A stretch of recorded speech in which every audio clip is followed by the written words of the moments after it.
bienvenue dans Retour Gagnant, nouveau mardi, nouvelle émission. Vous en avez l'habitude, votre émission 100% tennis sur Max et sur la chaîne YouTube d'Eurosport.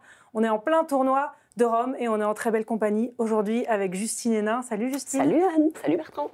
Et avec Bertrand Millard qui ne se quitte plus depuis quelques jours. Vous commentez tous les deux ensemble pas mal de matchs. Et on a appris une nouvelle, Justine Bertrand, qui est tombée il y a quelques minutes. Ça commence fort. C'est la fin. C'est la fin de la collaboration. La fin, vous m'avez fait peur. C'est la fin de la collaboration entre Andy Murray musique triste, non et Novak Djokovic. Le Serbe l'a annoncé sur ses réseaux sociaux. Merci coach Andy pour tout le travail acharné, le plaisir et le soutien au cours des 6 derniers mois sur et en dehors du terrain. J'ai vraiment aimé approfondir notre amitié ensemble.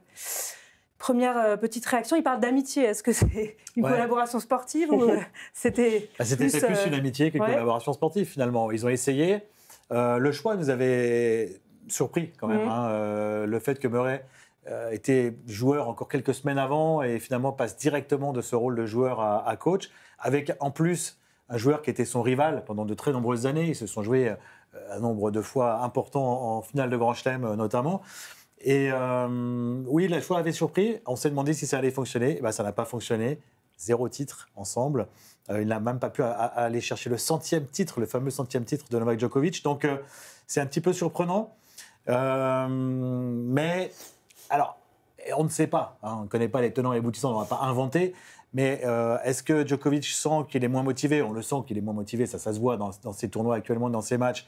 Et que finalement, Murray se dit il n'est pas assez impliqué. Est-ce que c'est l'inverse ?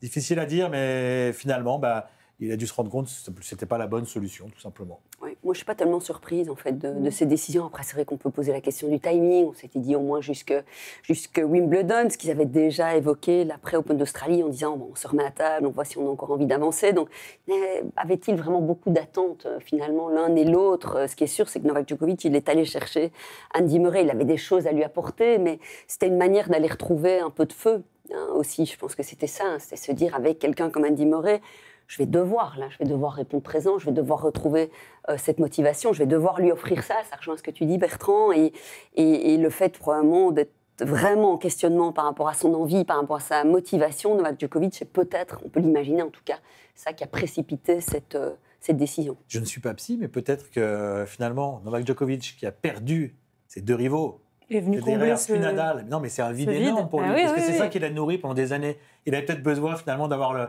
3e larron à ses côtés pour dire mais quand même il y en a encore un qui est là. C'était un coup de poker parce que en plus Andy Murray avait pas une grande expérience, pas d'expérience en coaching puisqu'il venait de finir sa carrière. Donc il a essayé, ça n'a pas fonctionné. Peut-être qu'il voulait pas non plus associer Murray à ses échecs répétés. Et peut-être que ça va appeler une autre annonce plus tard. En tout cas, tu vas déjà beaucoup plus loin là. Non, mais là, c'est vrai ça que nous inquiète vraiment là. Moi, j'ai une petite idée derrière la tête pour Murray. C'est marrant parce que j'y pensais avant. J'y pense depuis Madrid et même depuis un petit peu plus tôt dans la saison. On a un garçon quand même qui a progressé beaucoup. Un gaucher, Jack Draper, qui est britannique, qui peut donc être le successeur de Murray. Clairement, il est dans le top 5 mondial maintenant. Est-ce que Murray n'a pas une idée derrière la tête d'aller aussi s'occuper à un moment donné de ce garçon qui est très bien entouré ? Pour l'instant, il a un coach, James Trotman, avec lequel ça fonctionne très bien. Ça fonctionne très bien. Mais il y a tellement aujourd'hui de coachs consultants, on le voit avec Sinner, avec Darren Cahill, par exemple, qui vient qui vient renforcer l'équipe composée de Vagnozzi à la base comme coach. Il y a beaucoup de joueurs qui font ça.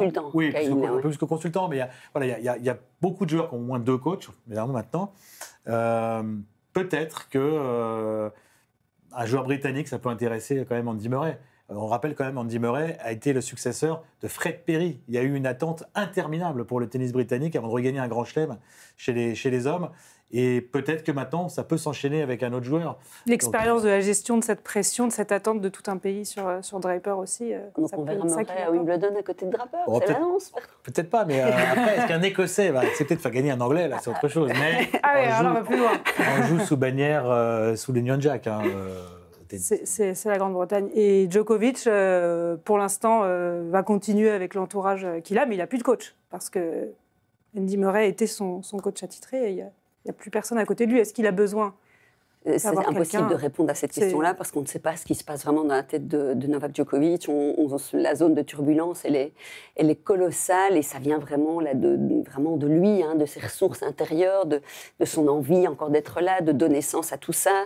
Évoquer aussi peut-être des difficultés quand même sur le plan personnel, peut-être sur des mois difficiles par rapport à des proches, des problèmes de santé. Donc il y a aussi beaucoup d'éléments qu'on ne connaît pas, en tout cas, de quoi a-t-il besoin, trouver des moyens de pouvoir faire renaître ou revivre quelque chose, cette envie d'être là. Il sera à Genève et en prévision de Roland-Garros, donc au moins aller chercher quelques matchs. C'est difficile, franchement, de prévoir ce qui peut surgir. C'est ce qu'on attend tous, parce qu'on aimerait ça aussi, mais de quoi a-t-il besoin probablement qu'il est en train de chercher aussi pour le moment. Il m'adresse à la joueuse que fut Justine, évidemment. Il a quand même été très longtemps dans sa carrière avec le même coach, Marian Vajda, avec lequel il a beaucoup gagné. Et puis là, depuis quelques temps, il y a aussi Goran Ivanisevic qui est resté assez longtemps. Ivanisevic longtemps, et puis ça, il a joué un rôle important. Et ils étaient dans une relation, on en a beaucoup parlé, hein, qui générait quand même quelque chose d'extrêmement tendu, qui le maintenait en alerte. Il y avait encore cette quête du nombre de grands chelems. Tout ça, c'était avec Ivanisevic. Puis il y a eu la rupture l'année passée. Il est allé chercher ce 24e. Il a fait le break. Il a résisté à la jeune génération. C'est quand même passé tellement de choses. Mais c'est vrai qu'il avait des coachs quand même qui venaient générer quelque chose. D'abord le formateur qui est resté longtemps, puis Ivanisevic qui générait cette tension mais qui lui faisait du bien. Et maintenant, là, ça change tout le temps, on a l'impression. Pour lui offrir quoi, oui. Mais il y a même le reste de son équipe, hein. Il y a qui maintenant d'ailleurs la partie physique, ils sont avec Yannick Sinner. Ouais. On a l'impression qu'il se cherche, il cherche vraiment quelque chose et qu'il ne trouve pas, puisque ça change tout le temps dans son équipe. Oui, on va voir la suite. Bon. Il y a une part de mystère, évidemment. On en saura plus dans les jours, dans les semaines à venir. Et aussi pour l'avenir de Andy Murray, qui a peut-être quand même pris goût à ce nouveau rôle de coach, même si c'était forcément particulier avec Novak. Il va retrouver son rôle de papa pour l'instant. Oui. Avec 4 enfants, il a du boulot aussi. Il a du boulot. Ouais. Même si Novak Djokovic ne connaissait pas bien le nom des 4 enfants d'Andy Murray. On avait vu la petite vidéo. C'est ça, mais voilà l'origine de la C'est le point de rupture. On discute depuis 10 minutes alors que la réponse est là. Sous nos yeux. Alors au programme aujourd'hui, on va évoquer quelqu'un qui est en difficulté également, c'est Iga Świątek, la Polonaise. C'est quoi le problème pour la quadruple vainqueur de Roland-Garros qui a déjà pris la porte du tournoi de Rome, qui enchaîne les contre-performances à quelques jours du Grand Chelem parisien sur terre. La terre battue qui ne réussit pas aux Américains, et cela depuis longtemps. Pourquoi sont-ils mauvais sur cette surface? C'est la question qu'on va se poser. Et enfin, cette semaine a lieu le Challenger de Bordeaux qui récupère quelques gros noms éliminés du Masters 1000 de Rome et qui bénéficie donc de ce format sur 12 jours qu'on a souvent décrié. Nous serons avec le directeur du tournoi, Jean-Baptiste Perlan, en fin d'émission. Mais avant de commencer, on avait une petite séquence un peu rigolote qui s'est passée à Rome. Bertrand, Justine, vous l'aviez vu entre Carlos Alcaraz et Sacha Zverev. On avait évoqué avec Carlos Alcaraz qu'il avait parfois d'autres priorités que le tennis. On va voir que c'est vrai, que ça se vérifie et que ça étonne certains de ses congénères. It's Real Madrid, Barça, 4-15. Okay, they don't play here, no? No, but I have to watch it. Huh? I have to watch it. You have to warm up at 9 hours before the match. Then now, watch the football in peace, you know. You know what Jim Palace club? It's very professional priorities, good, no? C'est quand même savoureux. C'est pas mal. Costi. Chambreur. Hein. Chambreur. Ah oui, ça chambre. Sacha Zverev. Ouais. Ça révèle plutôt pas mal les caractères des deux. Et il a bien fait, cela dit, Carlos Alcaraz, c'était un super match. Oui, mais son équipe a perdu. Donc, quand on est supporter, super match ou pas, c'est la victoire qui compte. Hein. Ah oui. S'il y a un match de Saint-Etienne, de toute façon, on décale le retour gagnant, Bertrand. On est d'accord. Oui, mais on peut regarder le replay maintenant. Quand Saint-Etienne joue, je suis seule. Il n'y a plus personne à côté. Non, il y a les replays, on regarde le replay, bien sûr. On enregistre sur des cassettes comme à la belle époque. Par contre, si on ose, ne fût-ce que même regarder le résultat. Et le spoiler. Spoiler, on n'envisage même pas. On n'a même pas le droit de regarder le résultat. Ouais. On connaît un peu à l'avance le résultat, malheureusement, cette saison. Mais bon, c'est pas grave. On fait comme s'il y avait du suspense. Bon, Alcaraz, en tout cas, il a voulu le voir en direct et ça n'a pas eu d'incidence. Il aime bien ça, être dans cette position, Alcaraz. Oui. Il est droit dans ses bottes, lui, il assume. Et c'est ça parce qu'on est quand même chez des top joueurs. Là, actuellement, ils sont 1 et 2, quoi. Pas 1 et 2, mais 2 et 3. Donc, c'est assez sympa de voir ça. Moi, je ne sais plus, quand j'étais 2 ou 3, on ne se chambrait pas comme ça avec la concurrence directe. Avec Sharapova un peu, non? Non, on n'avait pas ce type d'échange. Il n'y avait pas cette relation-là. Bon, ça a évolué. On va donc démarrer avec Iga Swiatek. C'est quoi le problème? Elle a été battue par Danielle Collins au 3e tour de Rome, donc seulement une victoire dans la ville éternelle. 9 défaites depuis le début de la saison, c'est autant que sur toute la saison 2024. On le voit sur cette saison dernière, 14 victoires en 15 matchs sur terre. Évidemment, c'était la reine de cette surface, titrée à Madrid, à Rome, titrée à Roland-Garros aussi, bien sûr.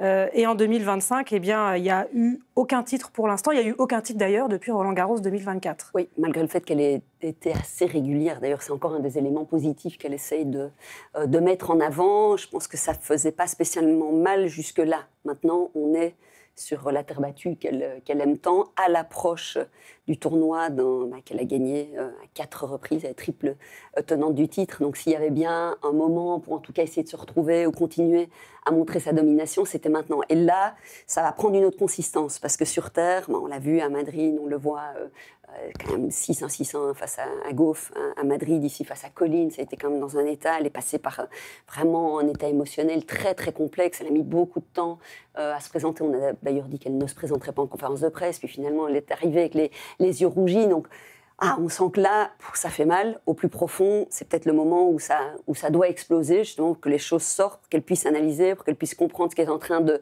lui arriver, à la grande perfectionniste qu'elle est. Bon, après, il y a beaucoup de choses à en dire, mais elle est dans le dur. Et là, l'approche de Roland-Garros, c'est le pire des moments, évidemment, pour plonger complètement. Ce qui est plutôt une bonne nouvelle pour Justine, qui risque de rester à égalité, de ne pas être dépassée en termes de nombre de Roland-Garros. Tout de suite. C'est mort.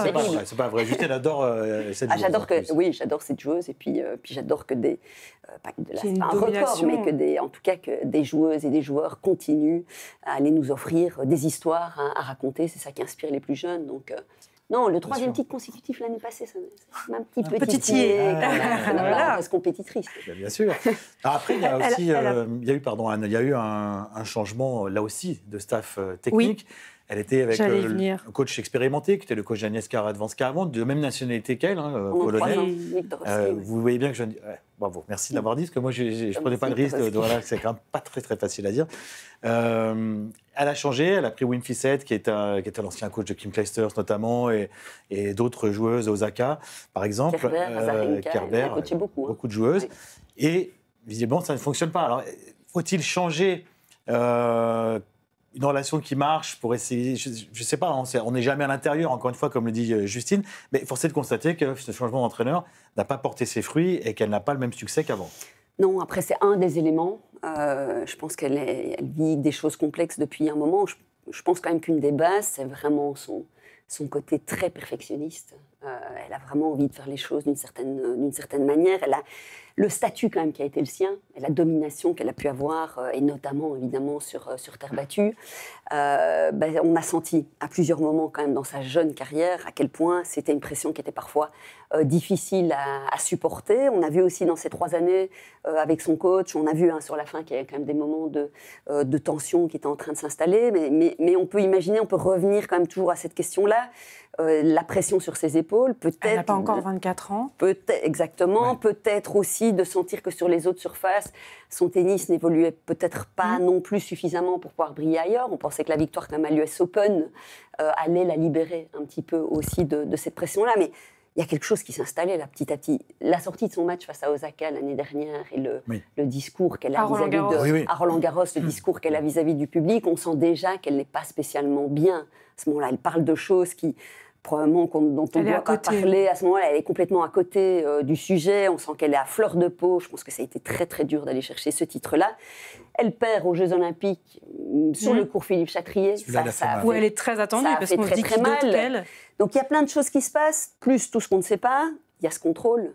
quand même positif. Oui, justement, je voulais vous poser la question. En fin d'année. Ouais. Ça, on sent que ça a été dur aussi. Imaginez cette succession de choses. C'est la première fois, effectivement, qu'elle va chercher un coach étranger. Il était temps d'apporter des changements. Elle vient d'ailleurs de déclarer à nouveau, alors, on ne sait pas si elle parle de l'équipe, mais elle dit il faut que je change des choses. En tout cas, à la sortie de Rome, c'est ce qu'elle a déclaré. En tout cas, dans son approche des choses, qui est devenue très, très négative. Elle est dans un cercle vicieux. C'est pas étonnant, après ce contrôle quand même de fin d'année, et ce changement d'environnement, c'est pas étonnant quand même de l'avoir dans la difficulté. J'ai quand même l'impression dans ce tennis, et de plus en plus dans le tennis actuel, que le cercle vicieux, on y rentre très vite, et il est très difficile d'en sortir. Hein. C'est le cas pour nombreux joueurs, joueuses. Alors, il y a aussi l'effet inverse, la confiance peut venir... mais on a l'impression que c'est plus difficile de se construire une confiance que de la perdre, et de se retrouver dans cette espèce de cercle vicieux de la défaite et du doute. Oui, puis il y a une concurrence, bien sûr, et il y a une concurrence aussi qui a grandi.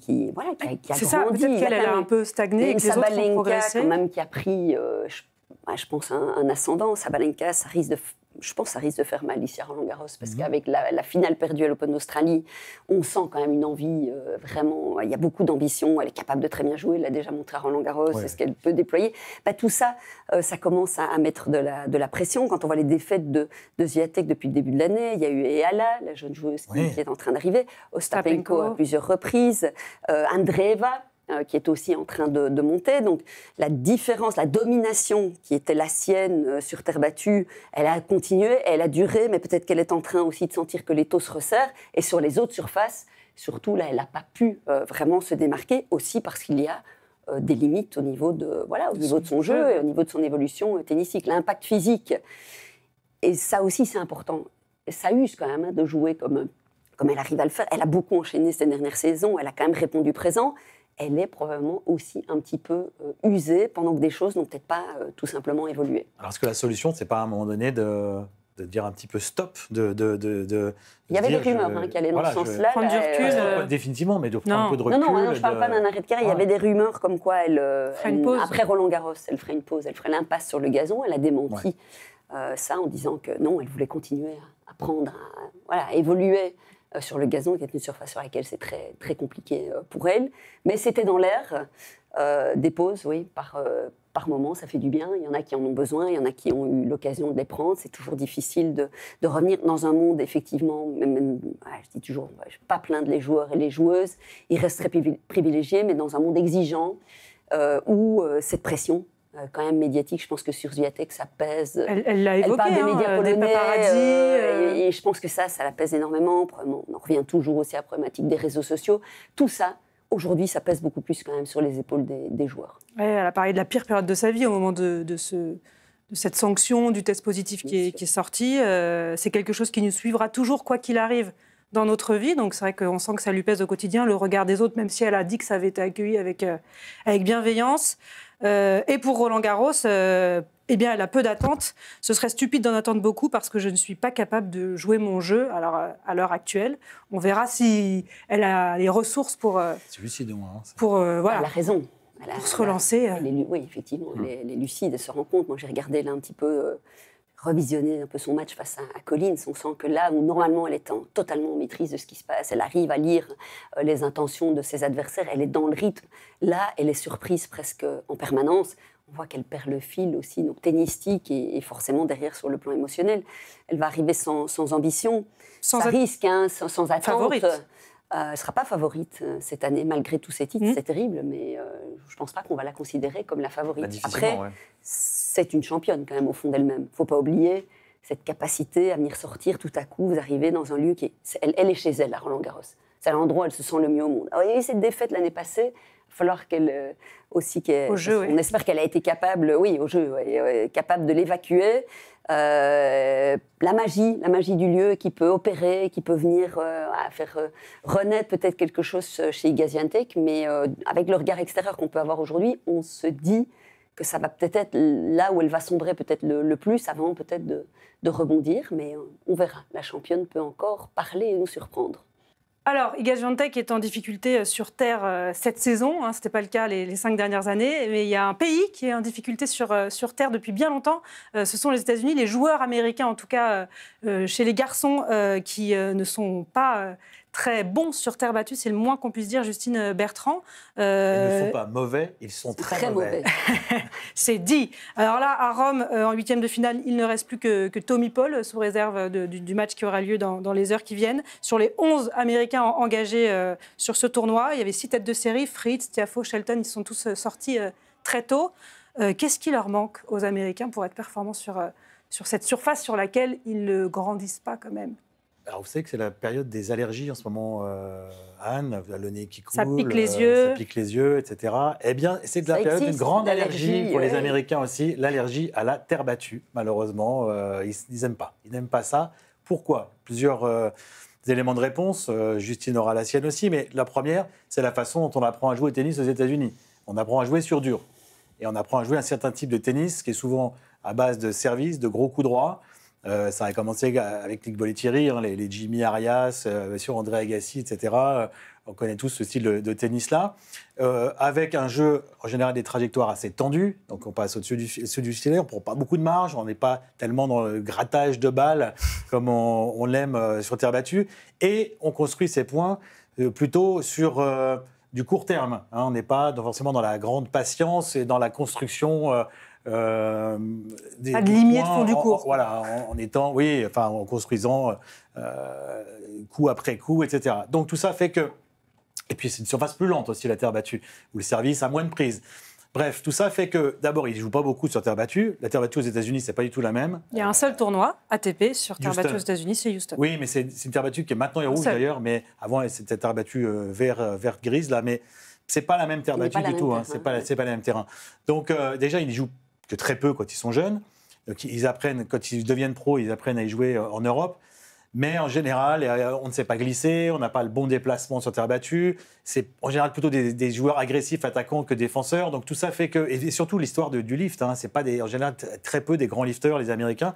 Donc tout ça fait que, mis bout à bout, c'est une surface qui n'aime pas trop. Ça vient se situer entre le dur et le gazon, où on va retrouver des couleurs côté américain. Donc, on a souvent fait l'impasse et on a du mal à trouver des joueurs. Alors, il y a eu Agassi, effectivement. C'est le dernier Américain à avoir remporté un titre sur terre battue en Europe. Oui, puis il a gagné Roland Garros. Il a gagné Roland Garros en fin de carrière, à 28 ans. Mais il a à Rome en 2002, donc il y a 23 ans. Et donc, évidemment, Roland Garros en 99. Mais parce qu'il s'est donné les moyens, et en fin de carrière, d'aller chercher son dernier grand chelem, le dernier grand chelem, celui qui n'avait pas gagné. Mais à part ça, ils ne font pas forcément beaucoup l'effort non plus. Il a essayé plus tard. Roddick, par exemple, n'a pas fait l'effort d'essayer d'être bon sur terre battue. Sampras a tout tenté, mais il a fait en mieux demi-finale à Roland Garros en 96.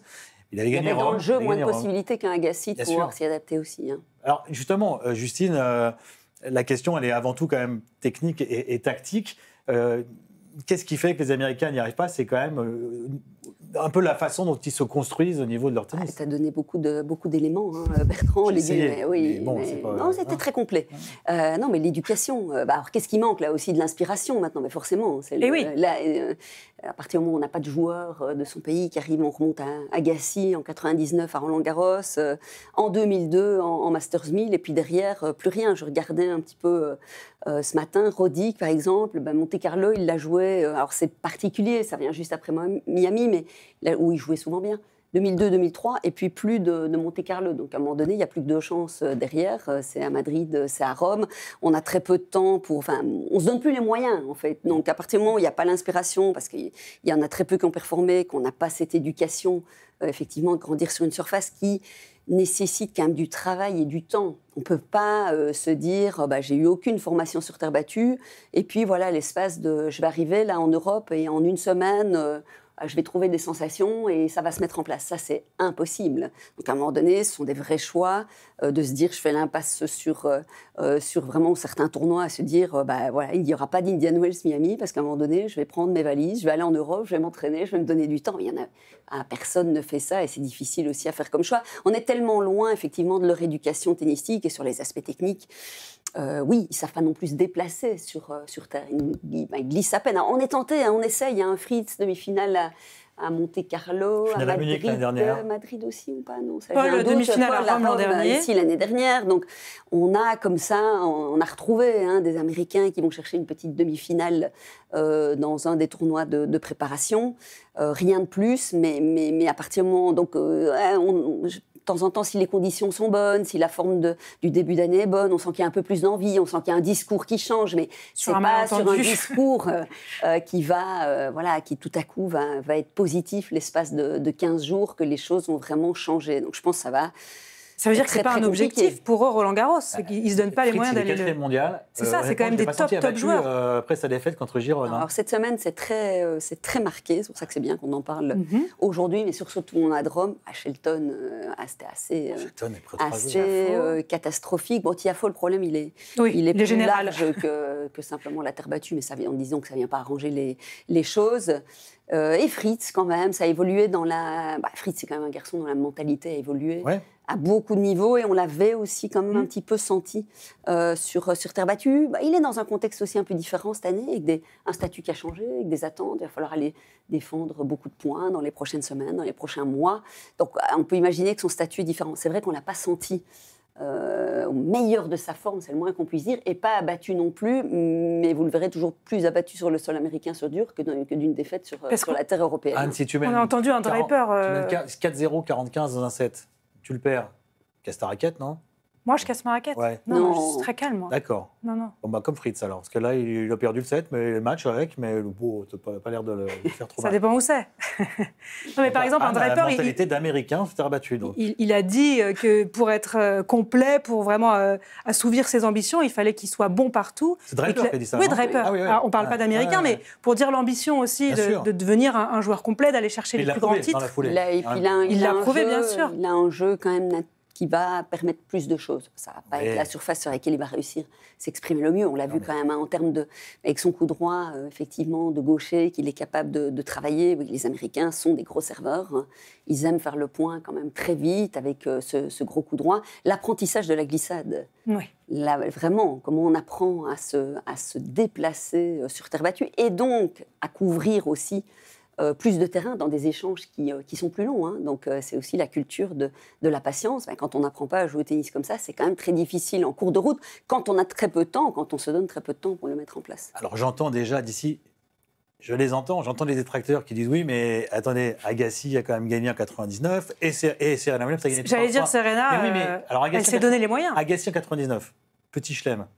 Il a eu une période très difficile, il est revenu au sommet. Donc, effectivement, il est en pleine confiance. Rencontre avec Steffi Graf cette année-là. Et rencontre avec Steffi Graf. Ça change tout. Ça change tout. Et donc, il gagne, effectivement, parce qu'il est au-dessus à ce moment-là. Serena Williams a gagné 3 fois. Mais Serena Williams a gagné 3 fois parce qu'elle était largement au-dessus aussi les années où elle a gagné. Et en ne changeant pas son jeu. C'est vrai que finalement, Serena avait cette capacité, mais c'était extrêmement rare. Avec son service, avec son coup droit, même en bougeant pas très bien, d'arriver à dominer ses adversaires. Et donc, elle a réussi à gagner 3 fois, dont 2 d'ailleurs plutôt en fin de carrière. Mais dans l'ensemble, quand ce n'est pas des joueurs surdominateurs, effectivement, ça passe pas. Il y a quand même un petit exemple aussi. Je pense aussi qu'on a quand même plus de joueurs qui maîtrisent la terre que de joueuses qui maîtrisent la terre aussi. Oui, c'est vrai. En tout cas, au top. La preuve, c'est que Sharapova aussi a gagné 2 fois en partant de. Ah oui, elle était complètement allergique et elle avait du mal à dompter cette surface et elle a travaillé en ce sens. Donc... Et elle n'est pas américaine, cela dit. Mais bon, les Russes ont gagné, comme Miskina, Kuznetsova, etc. Medvedev a gagné à Rome. Oui, mais non, c'est vrai que les Américains n'ont pas beaucoup brillé. Il y a quand même un exemple, tu disais, Nadal, à part Soderling et Djokovic. Quel est le joueur qui a donné le plus de fil à retordre à Roland Garros? Il ne l'a joué qu'une fois, mais vous vous souvenez peut-être de ce match? C'était John Isner. En premier tour, John Isner avait fait 5-7 contre Nadal parce que son énorme kick sur seconde balle et qui montait à 3 mètres de haut, son service évidemment, pas de rythme, donc Nadal n'aimait pas beaucoup ça. Et finalement, c'est vrai que là, c'est des joueurs carrément atypiques, mais qui étaient capables de temps en temps de faire mal sur un match, bien sûr, et il a perdu quand même. Le tennis américain attend toujours le successeur d'André Agassi. Mais ça promet de belles choses pour les joueurs qui viennent dans les années qui viennent. Rappelons-nous quand même, il y a eu des choses qui ont marqué à vie. John McEnroe, cette finale de 84 contre Lendl, elle l'a marqué. Il a mené 2-7-0 contre Lendl. Et il a été finalement rejoint. Il a eu un break au 4e set. Il a finalement perdu en 5. Et c'est quelque chose qu'il a poursuivi toute sa carrière. Il n'a jamais pu gagner sur terre battue, lui non plus. Connors n'a jamais gagné Roland Garros. Pete Il y a beaucoup de grands joueurs américains qui n'ont jamais pu gagner Roland Garros. Oui. Peut-être que ça va changer, on verra. On verra. Peut-être pas tout de suite, mais on verra. Harold Solomon on voit pas quel Américain pourrait le faire là actuellement. A perdu contre Panatta en 76 et Panatta aura peut-être un successeur italien dans les années à venir. Pourquoi pas. Ah oui, ça c'est encore autre chose. L'Italie, ça joue mieux sur terre battue que les États-Unis. Hein. Ils ont un petit peu plus d'expérience sur la surface.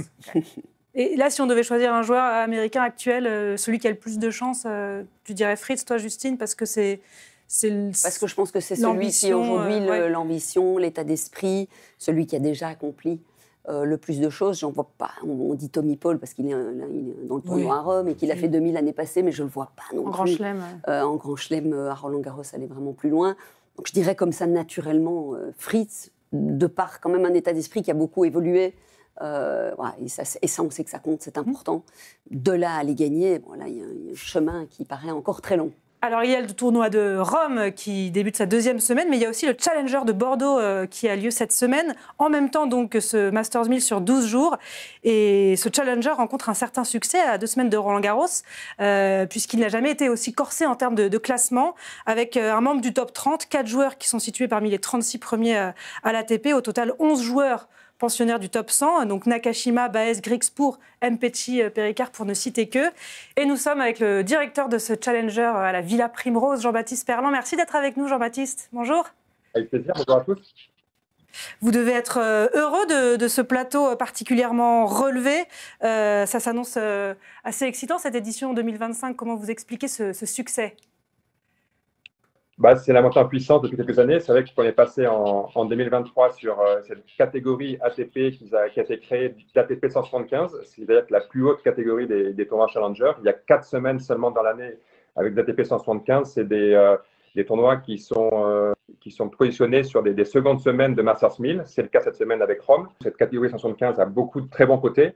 Il y en a quelques-uns moins bons, c'est-à-dire que les joueurs ayant le droit de s'inscrire sur les 2 tournois, à la fois à Rome et chez nous, c'est vrai que s'ils sont toujours en course à Rome, ils se retirent de notre tournoi. Et parfois aussi, certains qui perdraient sur des matchs accrochés le samedi ou le dimanche auraient aussi la possibilité de se retirer de chez nous. Donc c'est vrai qu'on a un tableau très fourni, très dense et on en est ravis. On a aussi des joueurs qui finalement se retirent la veille ou l'avant-veille. C'était le cas de Corentin Moutet. Alors après, on va plutôt s'en réjouir, bien sûr, puisqu'il a fait une superbe perte contre Runeux. Mais c'est vrai que c'était l'une des têtes d'affiche de notre tournoi. Et heureusement ou malheureusement pour nous, il a dû renoncer pour poursuivre son chemin à Rome. Jean-Baptiste, justement, on voit la complication de construire un tableau parce que, en fait, jusqu'à quelques jours avant le début du tournoi, vous ne savez pas exactement qui vous allez avoir. Comment on fait pour construire comme ça son tableau avec cette donnée, avec pas mal d'incertitudes? Alors, il y a quand même une liste d'inscrits. Les joueurs, comme dans tous les tournois Challenger, ils ont une deadline pour s'inscrire, donc 3 semaines avant. Donc, on a quand même une liste des joueurs. Mais on sait forcément qu'on va en perdre certains en route, soit sur blessure, ça c'est le lot de tous les tournois, soit, comme je disais, sur des joueurs qui seraient toujours en course au Masters 1000 de Rome. Je sais aussi, par exemple, qu'Alexandre Muller était inscrit chez nous. Il a finalement décidé de s'inscrire aussi en double à Rome, et donc il s'est retiré de notre tableau. Voilà, donc on a comme ça des petites déceptions parfois, voire des frustrations. Des joueurs comme Corentin Moutet ou Alexandre Muller qui étaient inscrits, sur lesquels on a communiqué bien entendu la présence et qui sont retirés, mais voilà, on sait, c'est le lot de ce tournoi-là. Pour autant, on a un superbe plateau, on a comme vous disiez 4 joueurs dans le top 36 mondial, et on a Stan Wawrinka qui est aussi toujours une attraction pour les tournois comme les nôtres, qui sera ce soir sur le terrain sur Next Session. Donc on n'a pas à rougir pour autant de notre très beau plateau. On a l'impression, Jean-Baptiste, qu'aujourd'hui, il vaut presque mieux être directeur d'un tournoi à 175 que d'un 250, avec cette extension des Masters 1000 sur 12 jours. D'abord, ça prend la place d'anciens tournois 250 qui ont moins de place dans le calendrier. Et puis, ça vous permet à vous de récupérer effectivement ces joueurs en seconde semaine. Il va y avoir des tableaux de 175 qui vont être plus forts que certains tableaux de 250. On a quand même cette impression que c'est presque mieux d'être un directeur de 175 aujourd'hui, non ? Oui, mais il ne faut pas le dire trop fort parce que je sais que les directeurs de tournoi de 250 se plaignent justement un petit peu, certains, qu'on n'a pas les mêmes coûts, qu'on n'a pas les mêmes budgets, et pour autant on arrive à capter, à attirer des très grands noms. Et c'est vrai que vous avez raison, quand je vois des fins de tournoi de l'ATP 250, on n'a pas à rougir de nos joueurs. On a eu la chance de pouvoir compter les dernières sur la victoire d'Arthur Fils, qui était déjà 25e mondial, il me semble, qui est aujourd'hui aux portes du top 10. Il y a 2 ans, c'était Hugo Humbert. Donc, on a eu les 2 derniers vainqueurs du tournoi, les 2 meilleurs joueurs français du moment. Donc, voilà, c'est pour dire que cette évolution en ATP 175 a vraiment nous a apporté beaucoup de bienfaits et une énorme évolution sur la qualité du plateau et la renommée des joueurs. Il y a 2 ans, quand on est passé en ATP 75, on a eu, ce qui n'était jamais arrivé sur le tournoi, 3 anciens vainqueurs de tournois de Grand Chelem avec Andy Murray, Stan Wawrinka et Dominique Thiem, qui depuis a pris sa retraite. Et ça a été forcément un engouement extraordinaire. Et donc vous avez beaucoup de travail. En plus de préparer l'organisation de votre tournoi, vous ne quittez pas le tournoi de Rome des yeux les premiers jours. C'est dur, c'est ce que je disais l'année dernière à certains joueurs. C'est horrible de suivre le tournoi de Rome en espérant que les joueurs perdent pour être sûr de les avoir. Ça, c'est quelque chose, vraiment, c'est terrible. Donc, pour autant, comme je disais, quand on voit la perte de Quentin Moutet, on ne peut pas être déçu. C'est tellement extraordinaire. Voilà, c'est des résultats des joueurs de top 10 qui sont excellents. Donc, on est quand même avant tout très chauvin, fan des joueurs français. Et on se réjouit pour le tennis français d'avoir de tels résultats. On vous souhaite en tout cas un beau tournoi avec un Français en finale, on l'espère, et peut-être un grand nom, un petit Wawrinka Mpetshi. Je crois qu'on avait quand même aussi, pour l'attractivité du tournoi, il y a 2 de nos consultants qui jouent en exhibition. Je crois que Nicolas Escudé, dont il faut prendre quand même soin de l'épaule, et Nicolas Mahut. On attend la conférence de presse. Merci en tout cas Jean-Baptiste d'avoir été avec nous aujourd'hui. Et bonne semaine, bon tournoi à Bordeaux avec les meilleures conditions, on l'espère. C'est très gentil, merci beaucoup. Bon, désolé pour les petits problèmes de connexion. Manifestement, la coupure n'est pas terminée dans le sud-ouest de la France. Ce sont les aléas du différé. Ce sont les aléas du différé. Bon, on va terminer là-dessus. Merci Justine, merci Bertrand. C'était un plaisir d'échanger avec vous. Le devoir vous appelle. Il y a encore plein de tennis à vivre sur Eurosport, sur Max toute la semaine. Jusqu'à dimanche, et la finale de Rome autour d'Olivier Canton. Eurosport Tennis Club, bien sûr. Soyez au rendez-vous. Merci à Seb Petit. Merci à Victor Gilbert aussi pour le son. Et merci à Ishine pour le maquillage. On se retrouve mardi prochain pour un nouveau Retour gagnant.